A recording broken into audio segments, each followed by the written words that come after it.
Let me be direct.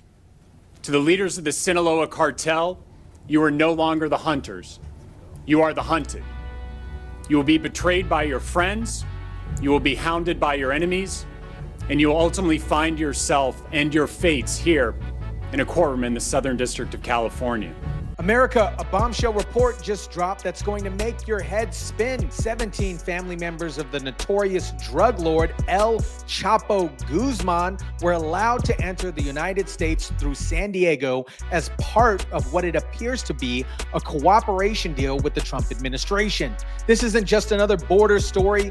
This could be one of the biggest intelligent co-ops against the cartel in decades.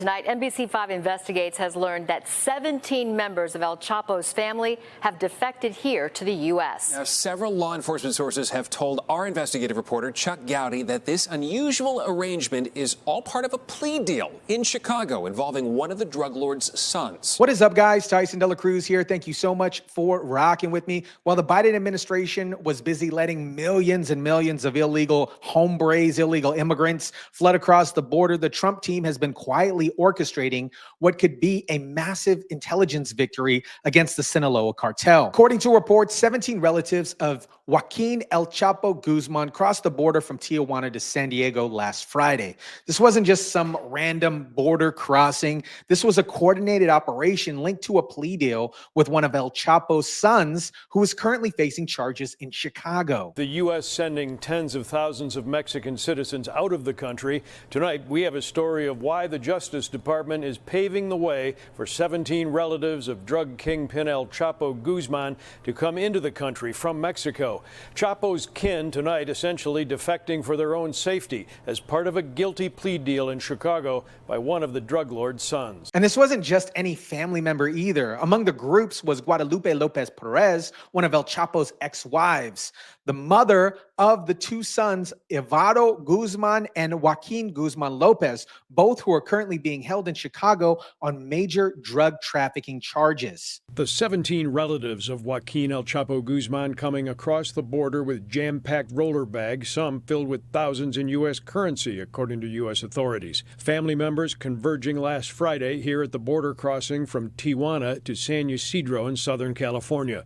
This woman among the group, Guadalupe Lopez Perez, one of Chapo's ex-wives, and the mother of Chapo's sons, Ovidio Guzmán and Joaquin Guzmán Lopez, both of Chapo's sons being held here in Chicago on major drug trafficking charges. So what is going on here? According to NBC Chicago, Ovidio Guzmán has cut a deal with prosecutors and is scheduled to plead guilty in July. And part of the deal is apparently including safe passage for his family members into the United States. As NBC5 Investigates reported last week, Ovidio Guzmán has cut a deal with prosecutors at the Dirksen Federal Building and is scheduled to plead guilty in July. Several current and former federal sources who asked not to be named tonight tell NBC Chicago that the immigration of these 17 Chapo relatives, including a sister, were part of the deal that resulted in Ovidio's guilty plea. This is a huge development. The Sinaloa cartel has been one of the most powerful and violent organizations in the world. For decades, they controlled an estimated 80% of Chicago's street drugs. Getting one of El Chapo's sons to flip could provide unprecedented intelligence on their operations. The government's immigration red carpet for kin of a drug dealer may come at a high price for Ovidio Guzmán. His cooperation against other Sinaloa drug cartel officials who are in custody here.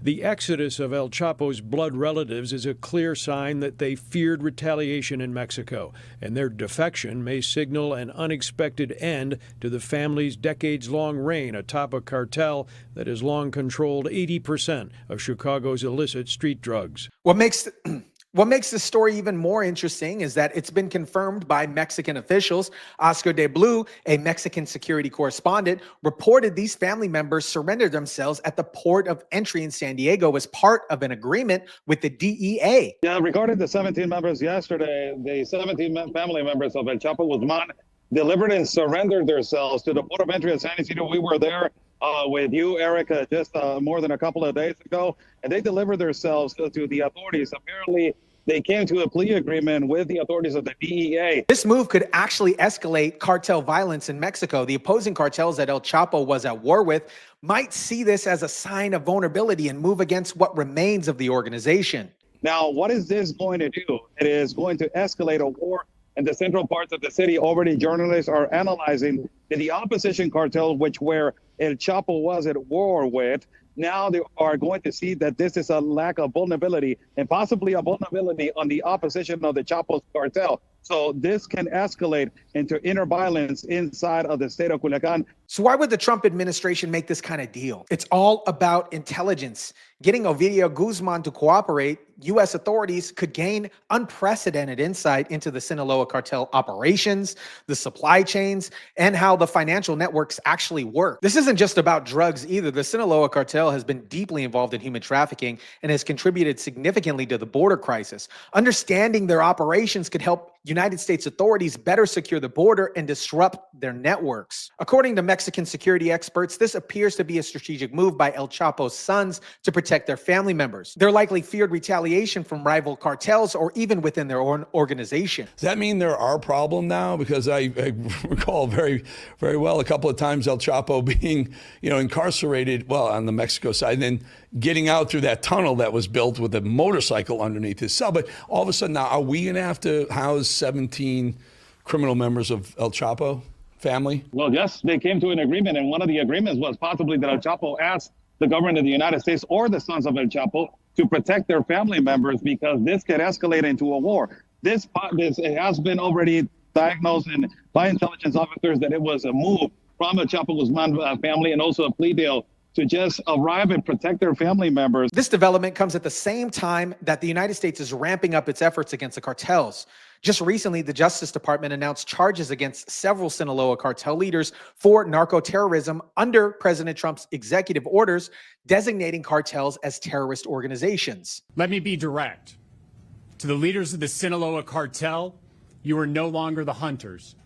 You are the hunted. Federal authorities in California declining to discuss Chapo's family at the border or his son's Chicago plea deal. But authorities did show off tons of cocaine, heroin, and fentanyl seized from the Sinaloa cartel, some stashed in cartel work cars. This is part of a broad strategy under President Trump's Take Back America initiative, which elevates drug trafficking to levels of terrorists. It's a recognition of the devastating impact these cartels have had in American communities through the fentanyl epidemic. And they announced the indictment of 7 alleged Sinaloa cartel operatives, some they say connected to Chapo's sons now jailed in Chicago.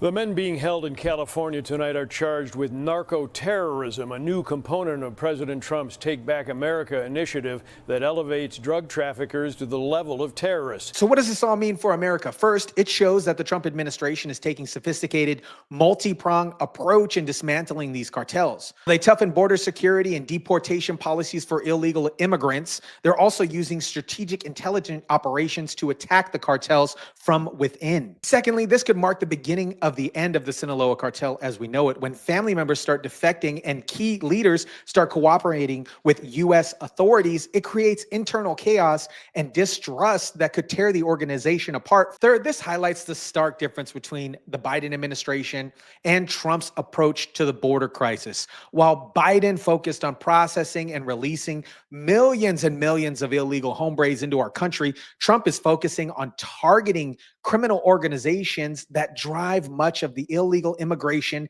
and drug trafficking into the United States. Critics will say, why are you letting El Chapo's family into the country? But they're missing the forest for the trees. This isn't about immigration. It's about intelligence gathering and dismantling one of the most dangerous criminal organizations in the world. Let me know what you guys think about this. Drop it down in the comment section down below. Smash the like button if you kindly would. Share, subscribe. And as always, guys, I'll catch you on the next one.